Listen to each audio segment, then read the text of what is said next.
علیکم ورحمۃ اللہ وبرکاتہ۔ وعلیکم السلام ورحمۃ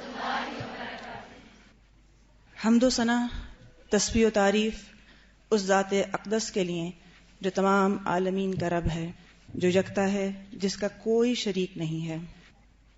والصلاۃ والسلام علی رسولہ الکریم، اللہ کے رسول صلی اللہ علیہ وآلہ وسلم محسن انسانیت ہیں اور ہر انسان کے لیے ہدایت اور رہنمائی کا سرچشمہ ہیں۔ انسان فطرتاً نیکی کو پسند کرتا اور نیک لوگوں سے محبت رکھتا ہے، اور جتنی زیادہ محبت ہوگی اتنی ہی زیادہ اطاعت آسان ہوگی۔ صحابہ کرام کو دیکھا جائے تو انہیں آپ صلی اللہ علیہ وآلہ وسلم سے والہانہ محبت تھی، لہٰذا وہ اطاعت اور اتباع کے بہت اونچے درجے تک جا پہنچے۔ آپ کی شان میں جتنے بھی الفاظ لکھے گئے، جو بھی اشعار کہے گئے اور جو بھی کلمات کہے گئے، وہ آپ کی شان کو بیان کرنے سے قاصر ہیں۔ آپ کی ذات اقدس ان الفاظ کی تعبیرات سے بہت بلند بالا ہے، لیکن ہم وہی کچھ کہتے ہیں جو صحابہ کرام نے آپ کو دیکھ کر ہم تک پہنچایا ہے۔ جیسا کہ آج کا موضوع ہے آپ صلی اللہ علیہ وآلہ وسلم کا حلیہ مبارک، کہ جیسے ہم نے سیرہ میں آپ کے تمام اخلاقی اور تمام علمی پہلوؤں کا احاطہ کیا، تو آج ہم آپ کے حلیہ مبارک کے بارے میں بھی جان کر یقیناً آپ سے محبت میں اپنا اضافہ محسوس کریں گے۔ اسی محبت کو بیدار کرنے کے لیے ہم استاذہ محترمہ سے درخواست کرتے ہیں کہ وہ ہمیں آج کے موضوع حلیہ مبارک صلی اللہ علیہ وآلہ وسلم کے حوالے سے کچھ رہنمائی فرمائیں۔ السلام علیکم ورحمۃ اللہ وبرکاتہ۔ وعلیکم السلام ورحمۃ اللہ وبرکاتہ۔ نحمده ونصلي على رسوله الكريم، اما بعد، فاعوذ باللہ من الشیطان الرجیم، بسم اللہ الرحمن الرحیم، رب اشرح لي صدری ویسر لي امری واحلل عقدۃ من لسانی یفقہوا قولی۔ تو یہ بتائیے کہ لفظ حلیہ مبارک سنتے ہی آپ کے ذہن میں کیا خیال ہے؟ حلیہ سے کیا مراد؟ اپیرنس کیسی ہوگی، اور آپ کی پرسنالٹی، فیچرز۔ ہم میں سے ہر ایک کا ایک امیجنیشن ہے نا، ہر ایک نے ایک تصویر بنائی ہوئی ہے نا آپ کی۔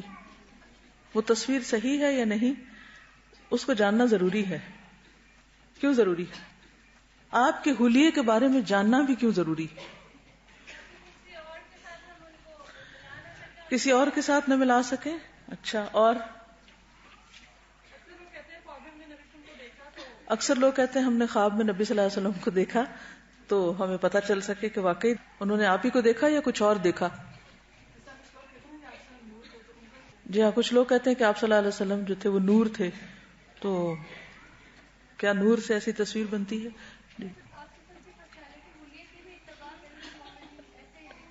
جی نہیں، آپ کی پرسنالٹی اور شخصیت میں وہ چیز جو اپنائی جا سکتی، کچھ چیزیں تو ظاہر ہے کہ ہمارے بس میں نہیں کہ ہم اپنی شکل بدل سکیں، لیکن وہ چیزیں جو ہم اپنے حال حلیے میں لا سکتے ہیں، بہتر کر سکتے ہیں اپنے حال حلیے کو، کم از کم وہ تو کریں۔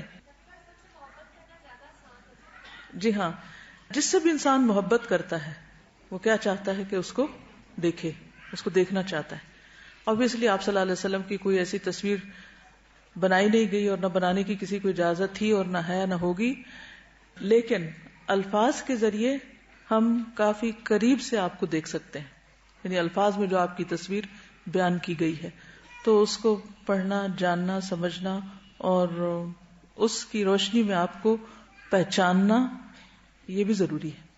اور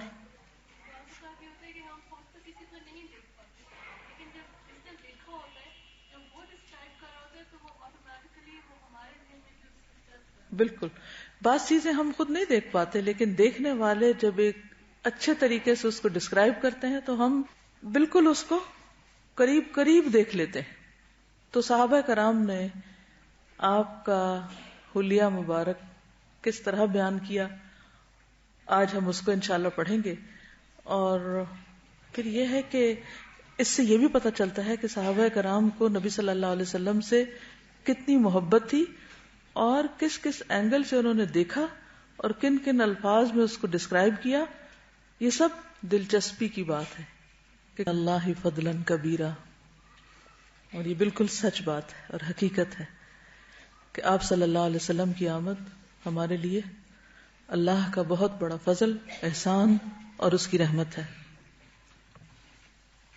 رسول اللہ صلی اللہ علیہ وسلم کا حلیہ مبارک صرف مردوں نے نہیں، ایک خاتون نے بھی بہت زبردست طریقے سے بیان کیا تھا، جن کا نام ام معبد ہے۔ ہجرت کے سفر میں دوسرے دن نبی صلی اللہ علیہ وسلم کا گزر ام معبد کے خیمے سے ہوا تھا۔ یہ قدید کے اطراف میں مشلل کے پاس ہوا کرتی تھی، جو مکہ سے 130 کلومیٹر کے فاصلے پر ہے۔ آپ نے پوچھا ہل عندک شیء، کیا تمہارے پاس کچھ ہے؟ تو اس نے میزبانی سے معذرت کی اور بتایا کہ بکریاں دور دراز گئی ہوئی ہیں، یعنی بکریاں دور چرنے کے لیے گئی ہوئی ہیں، لیکن ایک بکری پیچھے ہے جو خیمے کے کونے میں ہے، بہت ہی کمزور مریل سی، جس میں دودھ کا ایک قطرہ بھی نہیں۔ تو رسول اللہ صلی اللہ علیہ وسلم نے اجازت لے کر اسے دوہا، اور اس بکری نے اتنا دودھ دیا کہ بڑا سا برتن بھر گیا، جسے ایک جماعت بمشکل اٹھا سکتی تھی۔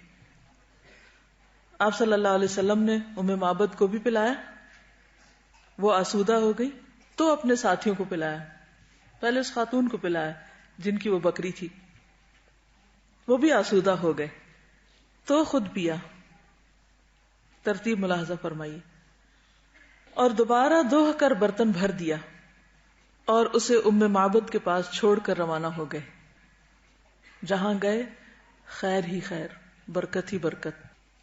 آپ کے جانے کے بعد ام معبد کا شوہر گھر پر آیا، اس نے دودھ دیکھا تو اسے تعجب ہوا، پوچھا کہ یہ کہاں سے آیا؟ تو ام معبد نے پوری بات بتلا دی، اور نبی صلی اللہ علیہ وسلم کا سراپا سر سے پاؤں تک، اور گفتگو اور طور اتوار، یعنی آپ کا جو سٹائل تھا بہت باریکی سے بیان کیا۔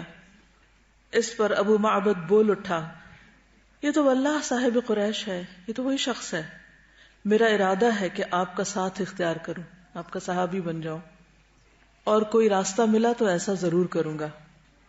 دیکھا نہیں، صرف حلیہ کے بارے میں سن کر اس کو شوق پیدا ہو گیا، اور وہ صرف حلیہ نہیں تھا، ساتھ شخصیت بھی تھی، ساتھ آپ کا اخلاق اور کردار بھی تھا۔ ظاہری خوبصورتی اپنی جگہ اٹریکٹ کرتی ہے، لیکن اگر اس کے ساتھ اخلاق کی قوت شامل ہو جائے تو متاثر کیے بغیر نہیں چھوڑتی۔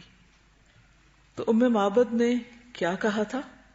پہلے ام معبد کے الفاظ میں حلیہ مبارک، عربی سنتے جائیے اور آخر میں ترجمہ کروں گی، کیونکہ ان الفاظ کی بھی ایک خوبصورتی ہے۔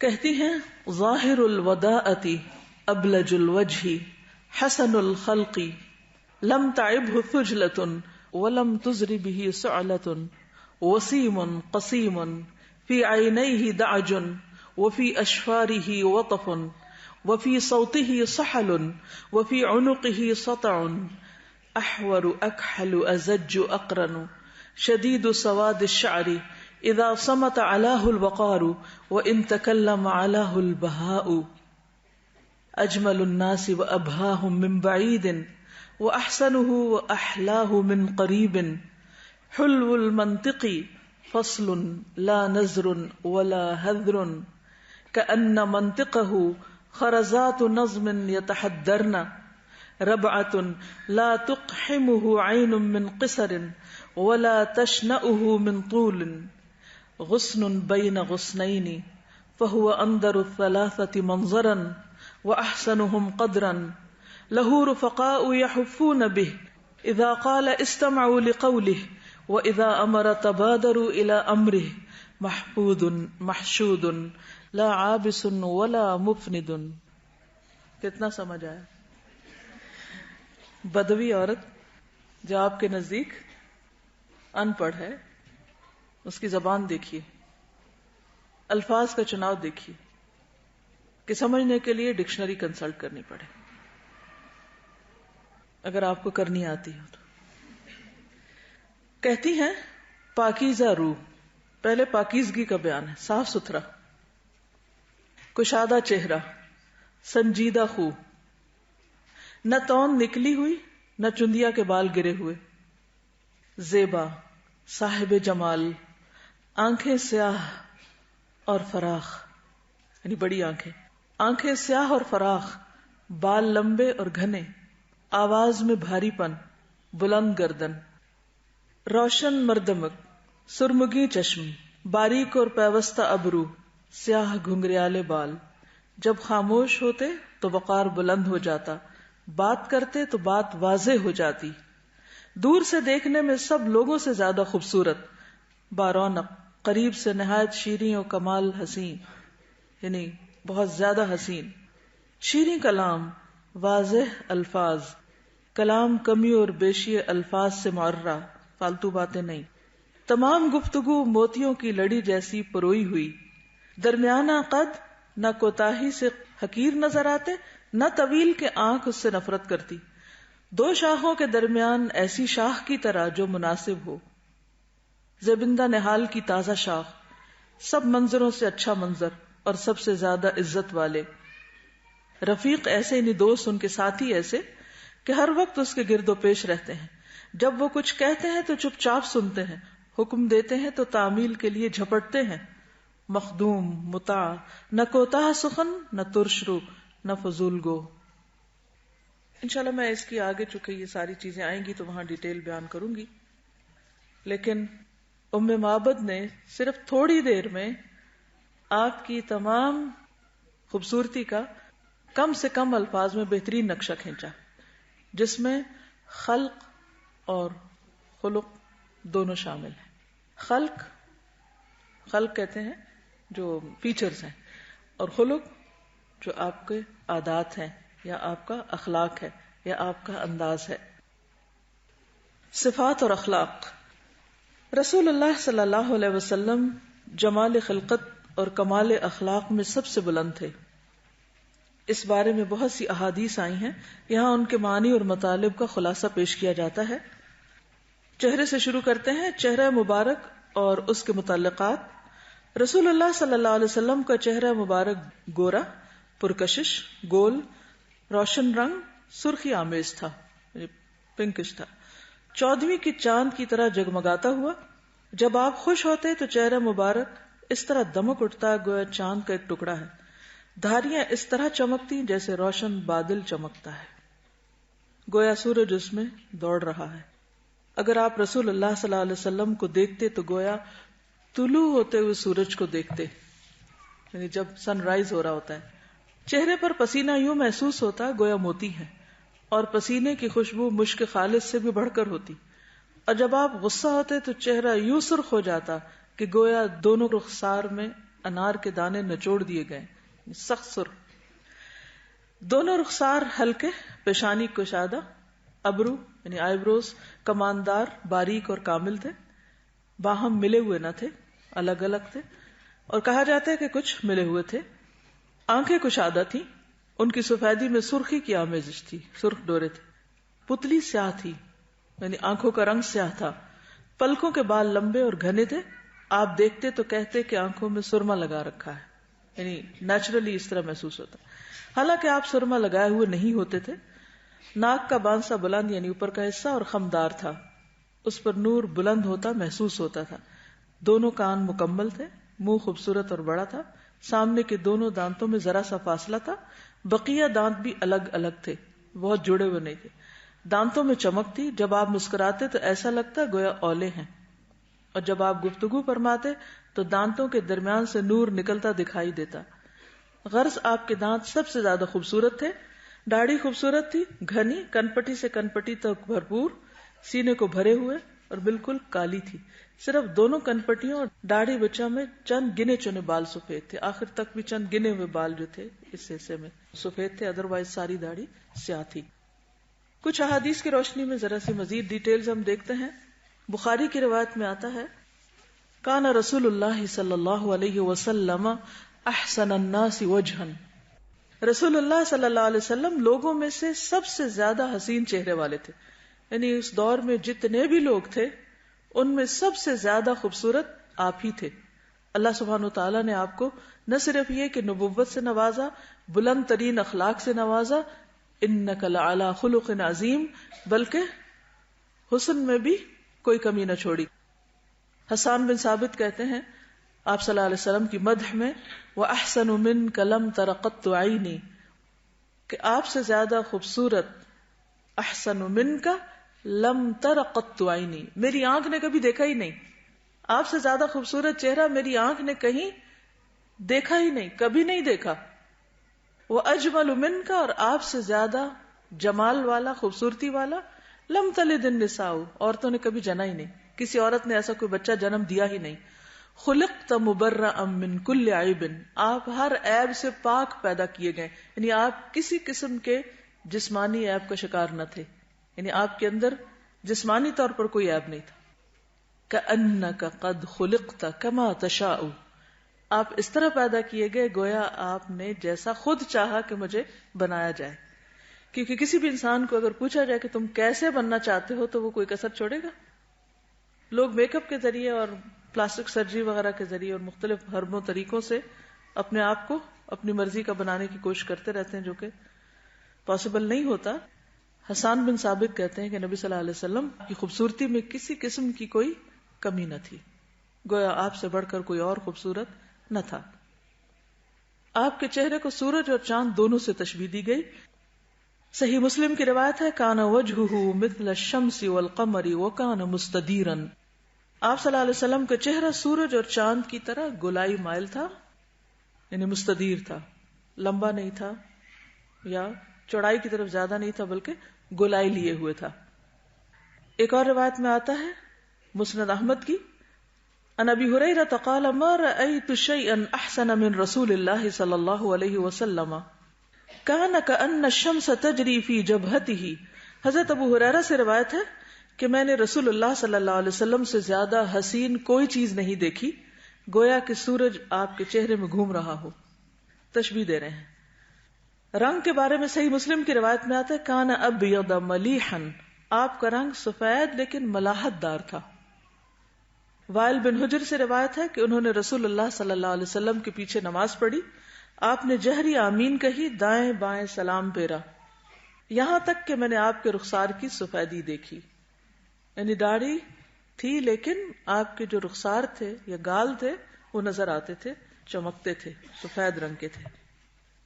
سر کے بال سیاہ تھے، آپ نے کبھی سر میں خضاب نہیں لگایا تھا، کالا رنگ نہیں لگایا تھا. آپ کی چھوٹی داڑھی بچہ جو ہوتا ہے نا، یعنی اس ایریا میں جو کہ ہونٹوں کے نیچے ہوتی ہے، اس میں کچھ سفید بال تھے اور کچھ کن پٹیوں اور کچھ سر میں، لیکن بہت خال خال کہیں کہیں، یعنی اکٹھے نہیں تھے. لیکن آپ کبھی کبھی اپنی داڑھی کو ورس سے زرد کیا کرتے تھے، یعنی ویسے سیاہ تھی لیکن اس کو ورس لگاتے تھے. اس کے لگانے میں کیا حکمت ہے؟ کیوں لگاتے ہوں گے؟ تاکہ جن کو لگانا ہو وہ اسے عیب نہ سمجھے. بالوں میں خوشبو لگاتے تھے. عام طور پر یہ خیال ہوتا ہے کہ بال میں خوشبو لگانے سے بال سفید ہو جائیں گے، خراب ہو جائیں گے، لیکن آپ صلی اللہ علیہ وسلم بالوں میں خوشبو لگاتے. عربوں کے ہاں آپ نے ایک خوشبو دیکھی ہوگی جس کو بخور کہتے ہیں. ان کا عموماً رواج یہ ہوتا ہے کہ نہانے کے بعد جب بال گیلے ہوتے ہیں تو خشک کرنے سے پہلے بخور جلا کر اس کا جو دھواں ہوتا ہے اس سے بالوں کو دھونی دیتے ہیں، جس سے بالوں میں مسلسل خوشبو آتی رہتی ہے. یعنی یہ خوشبو لگانے کا ایک طریقہ ہے. ہم لوگ تو عام طور پہ کپڑوں پہ اسپرے کر لیتے ہیں لیکن وہ تھوڑی دیر کے بعد اڑ جاتا ہے، تو آپ صلی اللہ علیہ وسلم بالوں میں لگاتے تھے. ربیہ فرماتے ہیں میں نے آپ کے بالوں میں ایک بال دیکھا تو وہ سرخ تھا. راوی کہتے ہیں میں نے دریافت کیا یہ بال سرخ کیوں تھا؟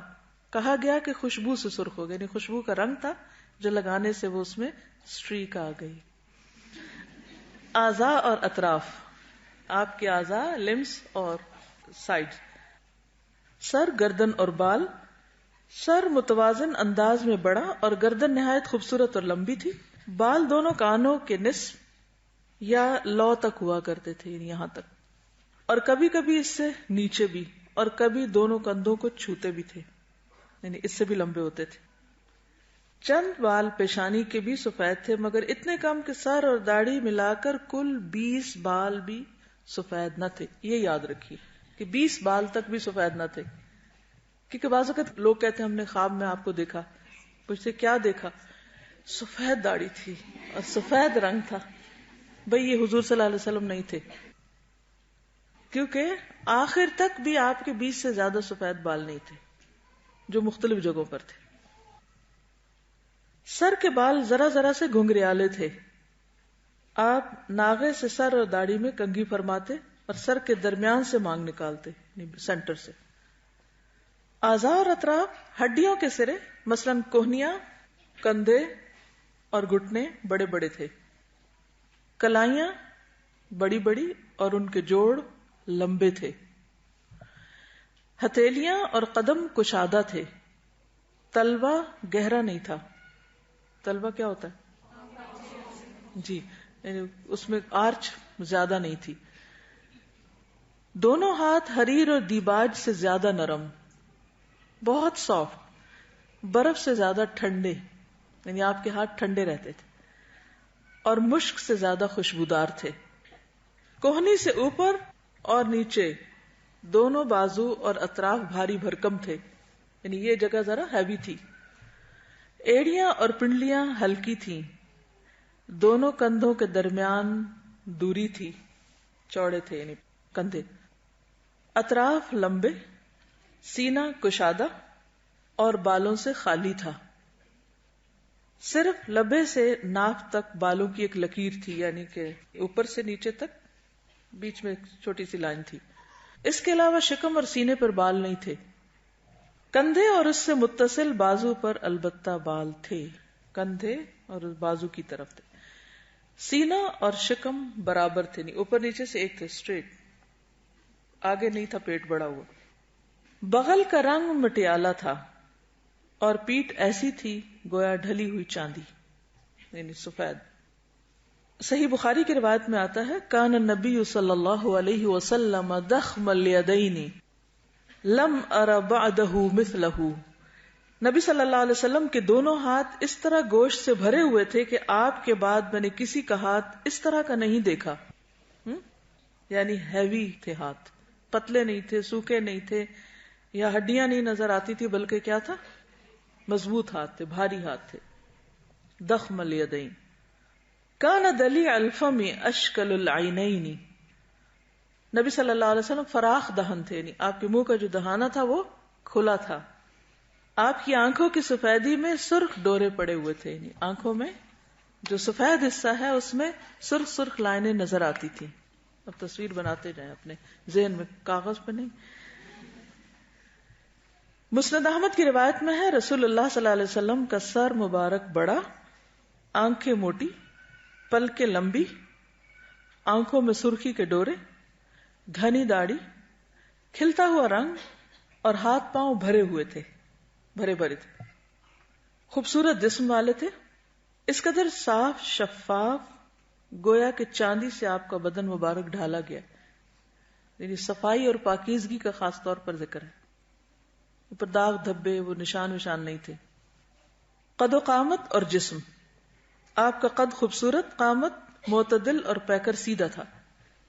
جتنی کتابوں کا مطالعہ کریں اگر سب کو سامنے رکھ کر اگر نچوڑ نکالا جائے تو ہر چیز میں آپ کے اعتدال تھا. جیسے قد میں اعتدال تھا، اسی طرح چہرے پر یعنی لمبائی چوڑائی، ہر اعتبار سے ہر چیز میں جو غالب چیز تھی وہ اعتدال تھی. یعنی کوئی چیز بھی ایکسٹریم کی طرف نہیں جاتی تھی، اور ہر چیز کے حسن میں جو بنیادی چیز ہے وہ اعتدال ہی ہے. پیکر سیدھا تھا، یعنی آپ سیدھے فارم اسٹریٹ تھے، یعنی یوں کندھے جھکا کے نہیں.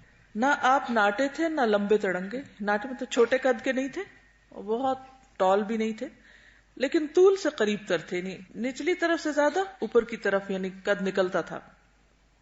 چنانچہ کوئی شخص جو لمبائی کی طرف منسوب ہوتا وہ آپ کے ساتھ چلتا تو آپ ہی اس سے لمبے ہوتے تھے. جسامت معتدل تھی، بدن گٹھا ہوا، نہ زیادہ موٹے تھے نہ زیادہ پتلے، بلکہ دو شاخوں کے درمیان ایک شاخ تھے جو تینوں میں سے سب سے زیادہ تازہ اور خوش منظر ہوتی ہے. یعنی اگر تین ٹہنیاں دیکھی جائیں تو ان میں سے درمیانی جو زیادہ خوبصورت ہو.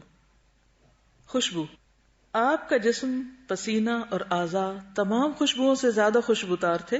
حضرت انس رضی اللہ تعالی عنہ کا ارشاد ہے میں نے کبھی کوئی عنبر یا مشک یا کوئی ایسی خوشبو نہیں سونگھی جو رسول اللہ صلی اللہ علیہ وسلم کی خوشبو سے بہتر ہو.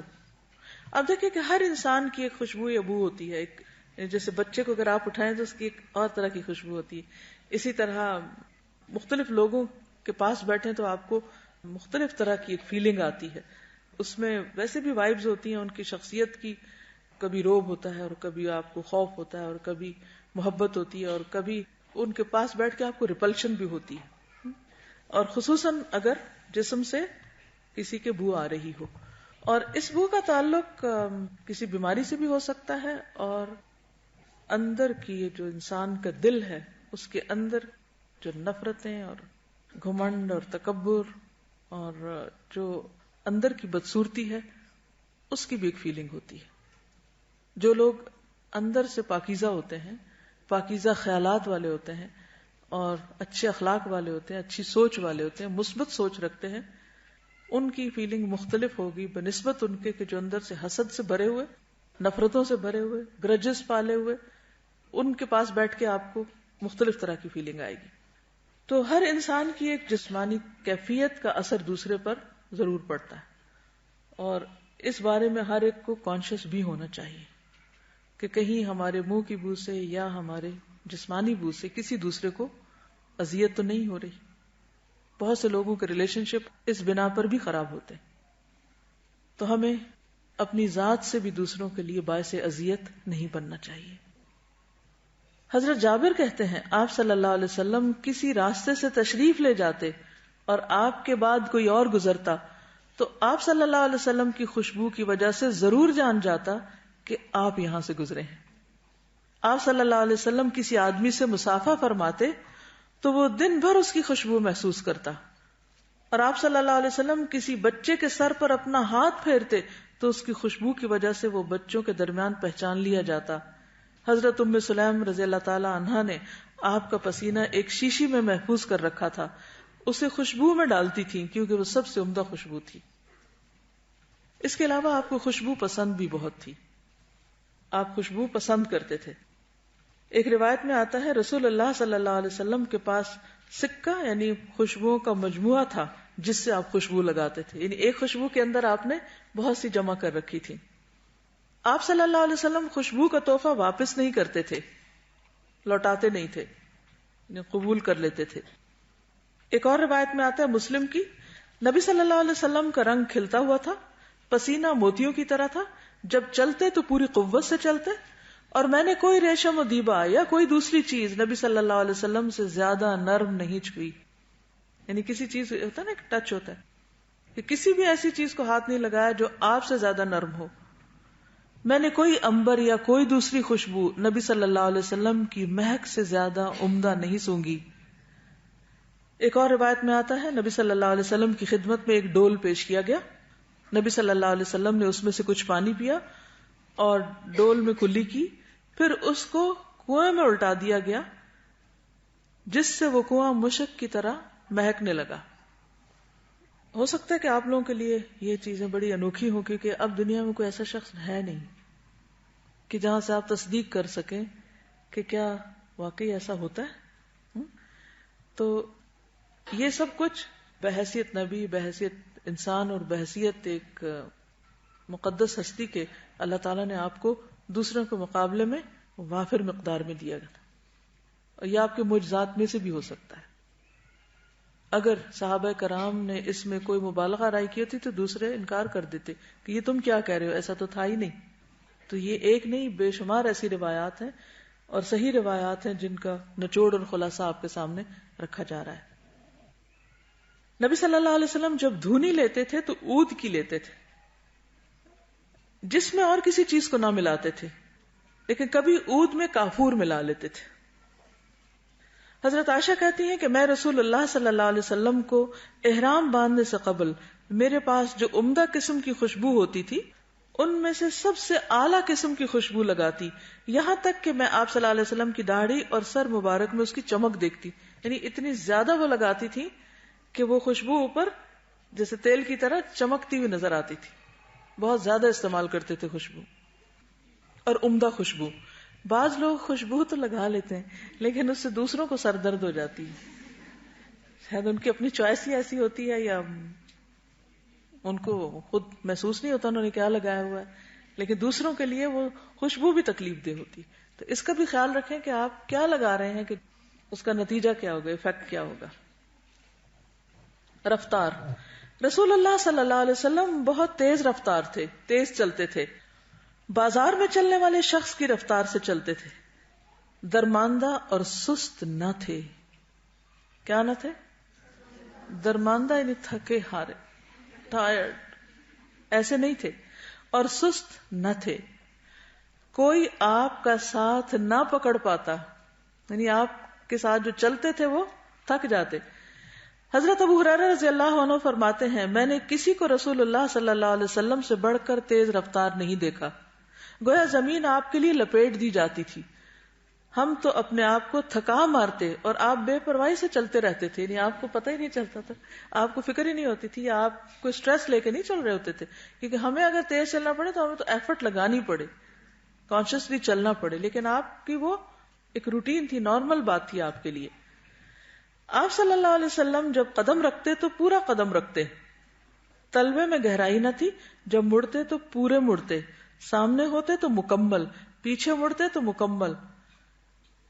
چلتے تو جھٹکے سے اٹھتے اور یوں چلتے گویا ڈھلوان سے اتر رہے ہیں.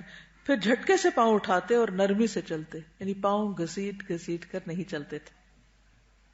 اس طرح چلنے سے ویسے بھی نقصان ہے، کیونکہ آپ دیکھیے کہ آپ کے پورے مسل جو ہیں وہ اس طرح یعنی ایکٹیو نہیں ہوتے، یا ان کی ایکسرسائز نہیں ہوتی، کیونکہ آپ نے جب ان کو گھسیٹ لیا تو وہ بھی سست ہو گئے. پاؤں اٹھانے میں ایفرٹ لگانی پڑتی ہے نا. اٹھا کے دیکھیں، گھسیٹ کے اور اٹھا کے دیکھیں، تھوڑا سا ایسے بیٹھے بیٹھے اٹھائیں، ذرا فرق پڑتا ہے. اچھا اب گھسیٹے پاؤں، گھسیٹنے اور اٹھانے میں فرق ہے؟ کتنا فرق ہے؟ بہت سارا فرق. بس یہیں سے چال ٹھیک کر لیں اپنی سنت سمجھ کے، پاؤں گھسیٹ کے نہیں چلنے. اس میں دوسروں کو تو اذیت ہوتی ہے، اپنا بھی بڑا نقصان ہو جاتا ہے. لیکن افسوس یہ کہ ہمیں عام طور پر کوئی بتاتا بھی نہیں کہ ہم کیا غلط کام کر رہے ہیں. تو بچپن سے عادتیں پڑ جاتی ہیں نا. تو بچپن میں ہی بچوں کو آپ نوٹ کریں کہ کس طرح چل رہے ہیں. جھٹکے سے مراد کیا ہے؟ یعنی جھٹکا دے کے نہیں چلتے تھے، مراد یہ ہے کہ مکمل پاؤں ایک دم اٹھاتے تھے سیدھا. لیکن ویسے آپ کی چال کیسی تھی جس میں نرمی تھی؟ جیسے سورۃ الفرقان میں آتا ہے وَعِبَادُ الرَّحْمَنِ الَّذِينَ يَمْشُونَ عَلَى الْأَرْضِ هَوْنًا، یعنی پاؤں اٹھاتے تھے، رکھتے نرمی سے تھے، اس میں سے شور نہیں آتا تھا کہ پاؤں مارتے ہوئے نہیں چلتے تھے. وَلَا يَضْرِبْنَ بِأَرْجُلِهِنَّ لِيَعْلَمَ مَا يُخْفِينَ مِنْ زِينَتِهِنَّ. اللہ تعالیٰ نے خاص طور پر کس کو منع کیا ہے؟ عورتوں کو، کہ زمین پر پاؤں مار کر نہ چلیں تاکہ ان کی خفیہ زینت ظاہر نہ ہو. ایک حدیث میں آتا ہے کہ رسول اللہ صلی اللہ علیہ وسلم جب چلتے تو پیر زمین پر گاڑ کر چلتے تھے، یعنی جما کے پاؤں چلتے تھے.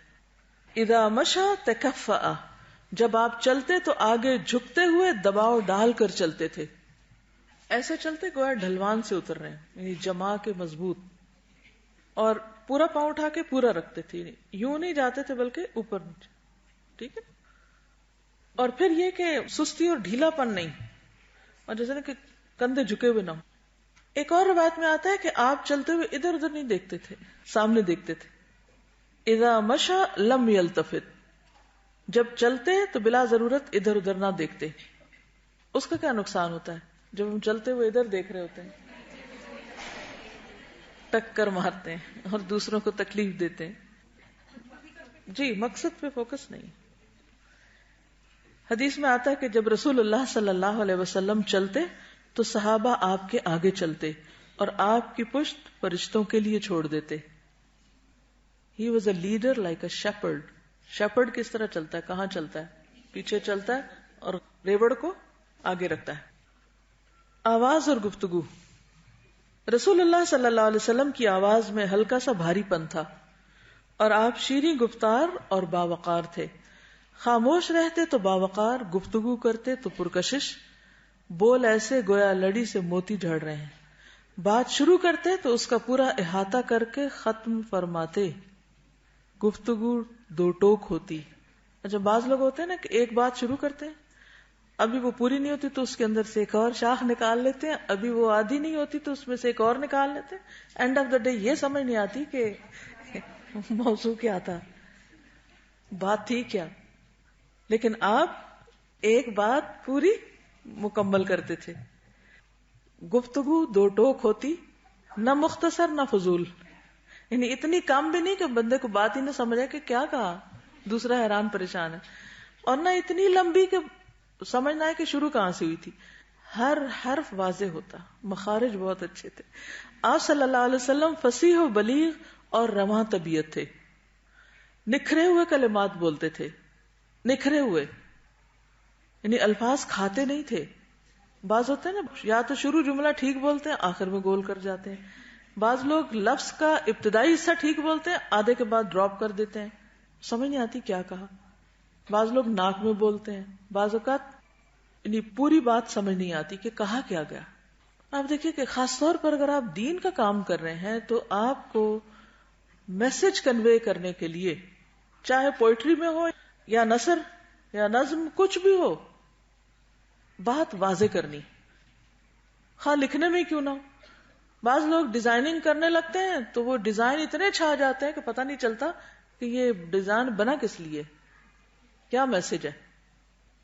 تو ہمیشہ اصل مقصد سامنے ہونا چاہیے، کیا کہا جا رہا ہے، کیوں کہا جا رہا ہے، اور کس موقع پر کتنا کہنا ہے اس کو، اور کیسے کہنا ہے. یعنی لینگویج پلس ادائیگی دونوں ہی اہم ہیں. کوئی شخص خواہ کیسا ہی فصیح و بلیغ ہوتا، آپ کی ہمسری نہ کر سکتا تھا. آپ نے فرمایا نا کہ انا افصح العرب. آپ صلی اللہ علیہ وسلم کو حکمت اور دو ٹوک خطاب کے ساتھ جامع کلمات عطا کیے گئے تھے. اوتیتو جوامع الکلم، کمپریہنسو بات کر سکتے تھے. ایک روایت میں آتا ہے کان طویل الصمت قلیل الضحک، زیادہ خاموش رہنے والے اور کم ہنسنے والے تھے. عام فہم گفتگو کرتے تھے.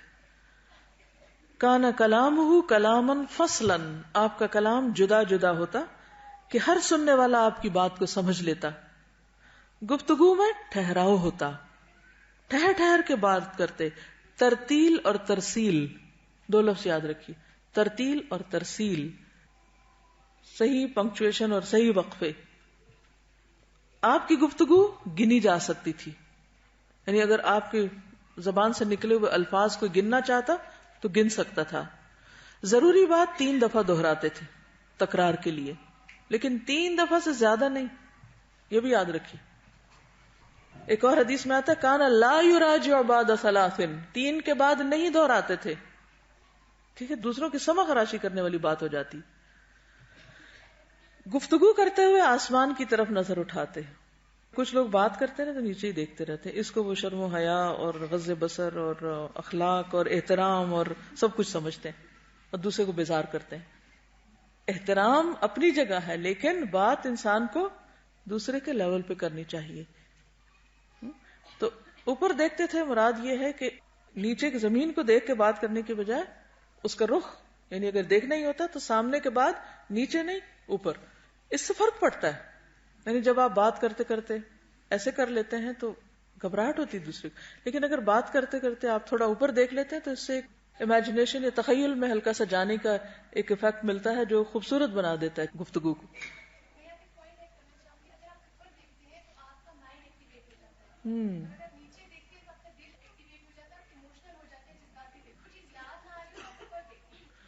گڈ، سبحان اللہ. انہوں نے ایک ریسرچ پڑھی جس میں آتا ہے کہ آپ گفتگو کرتے وقت اگر آپ اوپر دیکھتے ہیں تو آپ کا ذہن ایکٹیویٹ ہوتا ہے، اور اگر آپ نیچے دیکھتے ہیں تو آپ کا دل، قلب ایکٹیویٹ ہوتا ہے، یعنی ایموشنز آپ کے جاگتے ہیں. تو اس میں آپ دیکھیے کہ اگر آپ کو کوئی چیز بھول جاتی تو آپ کو چاہیے کہ اوپر دیکھیں تاکہ یاد آ جائے. غض بصر کا مطلب سر جھکانا نہیں ہے، یہ یاد رکھیے. غض بصر کا مطلب یہ ہے کہ نگاہ کو اس ٹارگٹ سے ہٹا دیا جائے، بس، یعنی کہ انفوکسڈ ہو جائے. نگاہ پھیر لیں. اگر آپ سے کوئی بات کر رہا ہو اور وہ نیچے کی طرف دیکھتا ہے تو وہ انکانفیڈنٹ سا لگتا ہے اور لگتا ہے کہ اس کو سمجھ نہیں آ رہی ہوگی، اگر جب وہ اوپر دیکھتا ہے تو لگتا ہے یہ کہیں اپنی گہری سوچ میں جائے گا. جی بالکل، جی ہاں، بچوں کا کانفیڈنس ہی خراب کر دیتے ہیں. نیچے دیکھو، نیچے دیکھو. اصل میں خوبصورتی اعتدال میں ہے. اعتدال کیا ہے کہ آپ جس سے بات کر رہے ہیں اس کی طرف دیکھ کے بات کریں، ادھر ادھر نہ دیکھیں، کیونکہ آپ صلی اللہ علیہ وسلم ادھر ادھر نہیں دیکھتے تھے. مثلا بات آپ کسی سے کر رہے ہیں اور دیکھ آپ ادھر ادھر رہے ہیں، اس کی طرف توجہ ہی نہیں کر رہے جس سے آپ بات کر رہے ہیں، تو دوسرے کو گھبراہٹ ہونے لگتی ہے، پھر ہم شکایت کرتے ہیں ہم سے تو کوئی بات کرنا پسند ہی نہیں کرتا. بہرحال ہم تو اوپر دیکھیں گے سنت سمجھ کر، ریسرچوں کا ہمیں نہیں پتا، ٹھیک ہے، اور اسی میں ہی خیر بھلائی ہو جائے گی انشاءاللہ. اوکے آگے چلتے ہیں. اخلاق کی ایک جھلک. رسول اللہ صلی اللہ علیہ وسلم کے چہرے پر ہمیشہ بشاشت ہوتی تھی، سہل خو اور نرم پہلو تھے، جفاجو اور سخت خو نہ تھے، ہارش نہیں تھے. بازاروں میں اونچی آواز نہ لگاتے، دور سے چیخ چلا کے نہیں بولتے تھے. سب سے زیادہ تبسم فرماتے نہیں مسکراتے، غصے سے سب سے زیادہ دور اور رضا میں سب سے آگے. یعنی بات بات پہ غصہ نہیں آتا تھا، غصہ آتا تھا اور پیچھے کیفیت بھی ہم نے پڑھی، لیکن بہت کم اور صرف حق بات پر. اور رضا میں سب سے آگے یعنی دوسرے کی بات کو ایکسپٹ کرنا، ماننا، اس کے ساتھ ریکنسائل کرنا، اس میں آگے تھے. یعنی اللہ کے فیصلوں کو قبول کرنا، لوگوں کو ایز اٹ از قبول کرنا، یہ ایک بہت بڑی خوبی ہوتی ہے. کیونکہ اگر ہم ہر چیز میں ریزسٹ کر رہے ہیں، اس کو ایسا نہیں ہونا چاہیے، اس کو ایسا نہیں ہونا چاہیے، اس کو ایسا، تو کیا ہوگا؟ وہ تو ویسے ہی رہیں گے، مشکل ہمارے لیے ہو جائے گی. تو ایکسپٹنس بہت ضروری ہے. دو کاموں میں جو زیادہ آسان ہوتا اسی کو اپناتے، بشرطے کہ وہ گناہ کا کام نہ ہو. اگر گناہ کا کام ہوتا تو پھر اس سے سب سے زیادہ دور ہوتے تھے. اپنی ذات کے لیے کبھی انتقام نہ لیا، البتہ اللہ کی حرمت پامال کی جاتی تو اس کے لیے انتقام لیتے. رسول اللہ صلی اللہ علیہ وسلم سب سے زیادہ سخی، سب سے کریم، سب سے بہادر، سب سے شہزور، اذیت پر سب سے بڑھ کر صبر کرنے والے، سب سے زیادہ باوقار اور سب سے بڑھ کر حیا دار تھے. کوئی چیز ناپسند فرماتے تو چہرے پر اس کے آثار دیکھے جا سکتے تھے. اپنی نظر کسی کے چہرے پر جماتے نہ ناپسندیدگی کے ساتھ کسی کا سامنا کرتے، یعنی کسی کو گھور گھور کے نہیں دیکھتے تھے، اور نہ کسی کو دیکھ کر ماتھے پہ بل اور منہ پھلانا اور ناپسندیدگی کا اظہار ایسا نہیں کرتے تھے.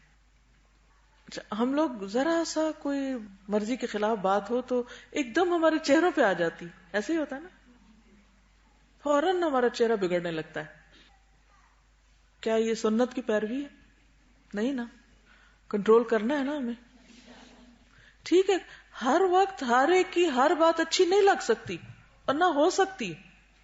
انسانوں کو کمزور سمجھیں، ان میں کمزوریاں ہیں، غلطیاں ہیں، اور وہ یہ غلطیاں دہراتے رہیں گے جیسے ہم غلطیاں دہراتے رہتے ہیں، ریپیٹ کرتے ہیں.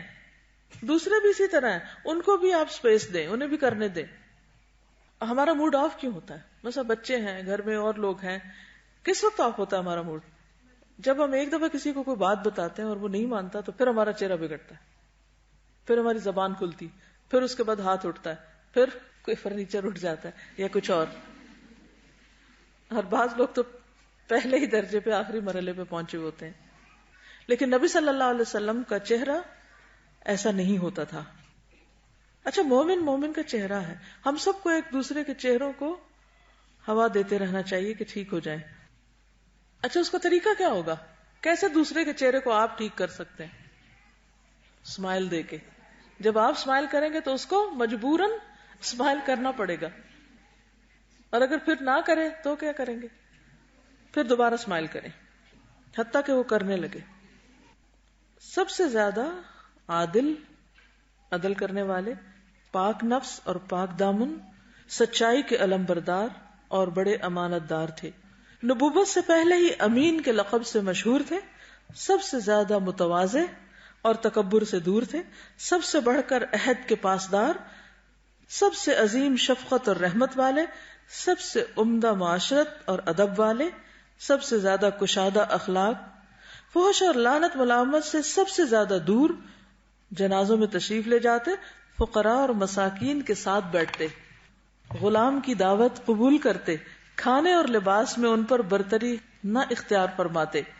جو آپ صلی اللہ علیہ وسلم کی خدمت کرتا آپ خود اس کی خدمت فرماتے، اس میں کوئی آر نہیں سمجھتے تھے. اپنے خادم پر عتاب نہ کرتے، یہاں تک کہ کبھی اسے اف تک نہ کہا. غرض آپ صلی اللہ علیہ وسلم کے اوصاف کو احاطہ بیان میں لانا ممکن نہیں. اس کی مزید تھوڑی سی وضاحت کچھ اور احادیث. نبی صلی اللہ علیہ وسلم مسکراتے تھے، کہہ کے نہیں لگاتے تھے. کان لا یضحک الا تبسما، ہنستے نہیں مسکراتے تھے. خوش ہوتے تو چہرہ مبارک چاند کا ٹکڑا معلوم ہوتا. اور صحابہ کہتے ہیں کعب بن مالک کہ یہ بات ہم آپ کے چہرے سے معلوم کر لیتے کہ آپ کتنے خوش ہیں. لوگوں کو آپ سے دھکیلا نہ جاتا تھا، یعنی اگر آپ کراؤڈ میں سے گزر رہے ہیں تو دوسروں کو آگے سے ہٹایا نہیں جاتا تھا کہ ہٹو ہٹو ہٹو بچوں کی آوازیں نہیں آتی تھیں آپ کے مجمع میں. آپ اپنے رستے پر خود چلتے تھے اور لوگ رستہ دیتے جاتے تھے. بڑے کو عزت دیتے، دائیں جانب سے شروع کرتے. مثلا جیسے مسواک کرتے یا کچھ پیتے تو آغاز دائیں جانب سے کرتے. جب بھی آپ سے کچھ مانگا جاتا آپ ضرور عطا کرتے. اگر کوئی چیز موجود نہ ہوتی تو خاموشی اختیار کر لیتے. اچھا ہم کیا کرتے ہیں؟ تعویلیں دینی شروع کر دیتے ہیں اور تشریح کرنے لگتے ہیں کہ ہم اس لیے نہیں دے پا رہے، پھر ایسا ہے ویسا ہے. یہ اپنے عذر اور مجبوریاں سنانے لگتے ہیں. اس سے دوسروں کی سمع خراشی ہوتی ہے. ہے تو ٹھیک، نہیں تو بات ختم.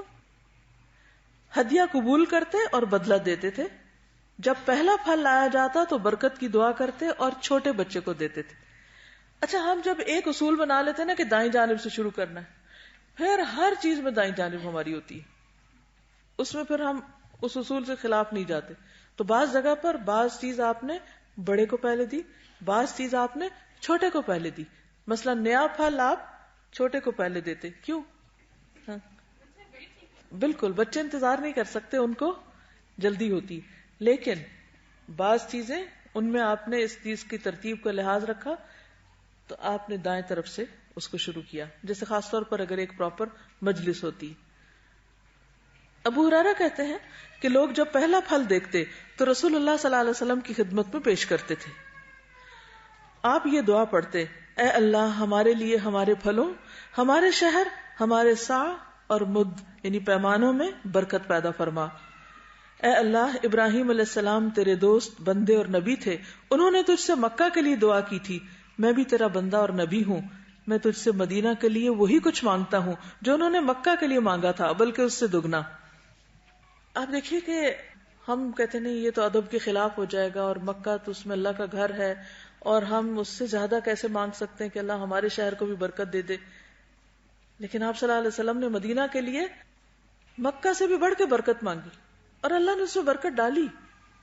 تو اللہ تعالیٰ کے خزانے بہت وسیع ہیں، اس میں کمی نہیں ہے. ہم مانگنے میں کوتاہی کرتے ہیں، ہم مانگنے سے کتراتے ہیں. تو مانگتے رہیے. اور یوں بھی مانگ سکتے ہیں اللہ جیسے نبی صلی اللہ علیہ وسلم نے مدینہ کے لیے مانگا، ہم وہ اپنی اس جگہ کے لیے مانگتے رہیے، اس سے بھی زیادہ مانگتے ہیں. اب کچھ اور آپ کی صفات اور اخلاق کا ذکر کروں گی تاکہ ہم بھی صاف ستھرے ہو جائیں تھوڑے. منہ کی صفائی، کثرت سے مسواک کرتے تھے. جب بھی رات میں سو کر اٹھتے تو مسواک ضرور کرتے، گھر میں داخل ہوتے تو مسواک کرتے. ہم عام طور پر نکلتے وقت تو کر لیتے ہیں لیکن واپس جا کے نہیں کرتے. سر پر اکثر تیل لگاتے تھے اور پانی لگا کر اپنی داڑھی میں کنگھی کرتے تھے، یعنی پانی سے بالوں کو اسٹریٹ کر لیتے. حضرت عائشہ کہتی ہے کہ نبی صلی اللہ علیہ وسلم جب جنابت کی حالت میں سونے کا ارادہ کرتے تو پہلے وضو کر لیتے، جیسے نماز کے لیے وضو کرتے ہیں. یعنی اگر غسل نہیں کر سکتے تھے تو وضو پر اکتفا کرتے. نبی صلی اللہ علیہ وسلم کے پاس کپڑے کا ایک ٹکڑا تھا جس سے وضو کے بعد اعضاء خشک کرتے تھے. بعض جگہوں پر خشک نہ کرنے کی بات بھی آتی اور بعض جگہ خشک کرنے کی بات بھی آتی. فرق کس چیز کا ہے؟ مثلا گرمیوں میں اگر آپ خشک نہیں کرتے تو اچھا لگتا ہے ٹھنڈا ٹھنڈا، لیکن سردیوں میں اگر آپ خشک نہیں کرتے تو آپ بیمار ہو سکتے ہیں. اور ایسا نہیں کہ مدینہ میں سردی نہیں ہے، مدینہ میں بھی سردی پڑتی ہے ٹھیک ٹھاک. تو اس لیے آپ خشک کیا کرتے تھے. اصل میں کم علمی جو ہوتی ہے نا وہ خطرناک ہوتی ہے. ہم ایک حدیث پڑھ لیتے ہیں پھر اس پر اتنی سختی سے پابندی کرتے ہیں کہ دوسرے سارے پہلو بھول جاتے ہیں، اور وہ جو دین کی خوبصورتی ہے فلیکسیبلٹی اس کو بھول جاتے ہیں. تو جب بھی کوئی چیز پڑھیں تو یہ جاننے کی ضرور کوشش کریں کہ یہ کس موقع پر آپ نے کیا تھا، کب کیا تھا، کتنا کیا تھا. اس سے خود بخود معاملات میں آپ کی خوبصورتی آ جائے گی. پھر اسی طرح آپ صلی اللہ علیہ وسلم اپنی عبادات میں بھی بہت پنکچول تھے. مشکلات میں نماز پڑھتے, نماز میں روتے بھی تھے, دعائیں کرتے, دنیا اور آخرت کی بھلائی کی دعا کثرت سے کرتے. اسی طرح آل محمد کے لیے بقدر ضرورت رزق کی دعا کرتے. آپ کی دعا ہے اللہم اجعل رزق آل محمد قوتاً, اے اللہ محمد صلی اللہ علیہ وسلم کی آل کو بقدر ضرورت رزق عطا فرما. بہت زیادہ نہیں مانگا کہ بگاڑ کا سبب ہوگا. لباس پہنتے وقت, اتارتے وقت دعا پڑھتے. آپ کے لباس میں سرخ جبہ بھی تھا. ہم سمجھتے نا کہ مرد شاید سرخ لباس استعمال ہی نہیں کر سکتے. برا کہتے ہیں آپ صلی اللہ علیہ وسلم نے سرخ جوڑا زیب تن فرما رکھا تھا, میں نے اس جوڑے میں کسی کو ان سے زیادہ حسین نہیں دیکھا. ورس اور زعفران سے رنگی ہوئی چادر بھی آپ نے پہنی. زعفران کا کلر کون سا ہوتا ہے؟ یلو. تو اس سے پتہ چلتا ہے کہ اگر کبھی یلو کپڑا پہننا ہو تو پہنا جا سکتا ہے. چاندی کی انگوٹھی پہنتے تھے, اس کا نگینہ حبشی تھا. دائیں اور بائیں ہاتھ میں انگوٹھی پہنتے, یعنی دائیں میں بھی پہنی بائیں میں بھی. ایک اور روایت میں آتا ہے کہ آپ دائیں ہاتھ میں انگوٹھی پہنتے تھے, رائٹ میں. دوسری روایت میں آتا ہے کہ بائیں ہاتھ میں انگوٹھی پہنتے تھے. تو اس کے لیے کوئی ہارڈ اینڈ پاس رول نہیں. ہر رات سرما لگاتے. آپ کے پاس ایک سرما دانی تھی جس میں سے آپ ہر رات 3 مرتبہ ایک آنکھ اور 3 مرتبہ دوسری آنکھ میں سرما لگاتے تھے. طاق عدد میں لگاتے تھے, یعنی 1 یا 3. آپ کے جوتے میں تسمے تھے. تسمے کیا ہوتے؟ لیسز. چمڑے کے جوتے پہنتے تھے. نجاشی نے آپ کے لیے موزوں کا سیاہ جوڑا بھیجا جو غیر منقوش تھا. آپ نے اسے پہنا اور وضو کرتے ہوئے اس پر مسح کیا. کھانے کے بعد انگلیاں چاٹ لیتے, ٹیک لگا کے نہیں کھاتے تھے, گھٹنوں کے بل بیٹھ کر کھاتے تھے. آپ کو مکھن پسند تھا, کدو پسند تھا. کل کے لیے کچھ نہ رکھتے تھے, فریج نہیں تھا. کھانا دسترخوان پر رکھ کے کھاتے تھے. کھانے میں کبھی کوئی عیب نہیں نکالا. پسند ہوا تو کھا لیا, پسند نہ ہوا تو چھوڑ دیا. آپ صلی اللہ علیہ وسلم کا ایک برتن تھا, سہنک, بڑی جو سے تھال ہوتا ہے, اسے 4 آدمی اٹھاتے تھے. تو جب اکٹھے کھانا کھاتے تھے, یعنی کہ اتنا بڑا تھا, ظاہر ہے 4 آدمی اٹھانے ہو کتنا ہیوی ہوگا, تو سارے اسی میں کھانا رکھ کے سب وہیں سے, الگ الگ پلیٹوں میں نہیں کھاتے تھے, ایک جگہ سے کھاتے تھے. آپ کا تکیہ جس پر رات کو سویا کرتے تھے چمڑے کا تھا جس میں کھجور کی چھال بھری ہوئی تھی. سونے کا ارادہ فرماتے تو دائیں ہاتھ کا تکیہ بناتے. آپ کے کندھا مبارک پر مہر نبوت تھی, کبوتر کے انڈے کی طرح. اس کا رنگ آپ کے جسم مبارک کے مشابہ تھا. اس میں سرخی تھی تھوڑی تھوڑی, وہ جو مہر تھی آپ کی, اس میں تھوڑا گوشت ابھرا ہوا تھا. اب آپ کچھ کہنا چاہیں تو تشریف لیں. السلام علیکم. اتنا اچھا لگ رہا ہے, ایسا لگتا ہے جیسے ملاقات ہی ہو گئی ہو کسی سے. اتنی ڈیٹیل میں ایک ایک چیز کا پتہ چلا. اس کی خوشی بہت زیادہ ہوئی ہے, اور ایک دکھ اپنے اوپر ہو رہا ہے کہ ہم لوگ ان چیزوں سے کیوں نہیں اس وقت میں آشنا ہوتے کہ جب اپنی پرسنالٹی کو ہم مولڈ کرنے کے قابل ہوتے. خیر, اٹس نیور ٹو لیٹ. ابھی بھی ہمیں جن چیزوں کا پتہ چل گیا, اگر ہم آہستہ آہستہ اگر ایک ایک پوائنٹ کو بھی لیں تو انشاءاللہ اللہ تعالیٰ تو ہر چیز پہ قادر ہے. اللہ کے لیے تو کوئی لمٹ نہیں ہے نا, لمٹس تو ہم نے اپنے لیے رکھی ہوئی ہیں. تو میرا دل چاہتا ہے کہ اگر ہم اور کچھ بھی نہ کر سکیں تو ایٹ لیسٹ ہم پلیزنٹ اور سافٹ تو ہو سکتے ہیں. یہ ہارشنس جو ہے یہ ایک بیماری کی طرح پھیل گئی ہے. مجھے بہت افسوس ہوتا ہے, چھوٹے چھوٹے بچے اتنے ہارش ہو گئے ہیں. آبویسلی وہ ہر وقت ایک ہارش لہجہ سننے کے عادی ہوتے ہیں تو وہی امیٹیٹ کرتے ہیں جو وہ سنتے ہیں. تو بڑوں کا فرض بنتا ہے کہ وہ ایک دوسرے کے لیے بھی نرم ہو جائیں, ذرا سافٹ ہو جائیں. اور یہی بہت بڑی خوبصورتی ہوتی ہے سافٹنس جو ہے. یہ جو آپ نے بات کی ہے نا کہ بچوں کے اندر بھی سختی آ گئی ہے, لٹرلی آپ بعض اوقات بچوں سے سلام کرتے ہیں تو ایسا لگتا ہے جیسے کسی اکڑی ہوئی چیز سے آپ سلام کر رہے ہیں. آپ ان کو گلے لگاتے ہیں تو یوں لگتا ہے کہ جیسے وہ کوئی درخت کا تنا ہے جس کو آپ چھو رہے ہیں. یعنی جھکاؤ, محبت, ایک وہ جو مزاج کی خوبصورتی ہے وہ نہیں نظر آتی. تو اس میں یہ کہ بچپن سے اگر یہ اٹھان ہو رہی ہے تو بڑے ہو کے کیا ہوگا. جی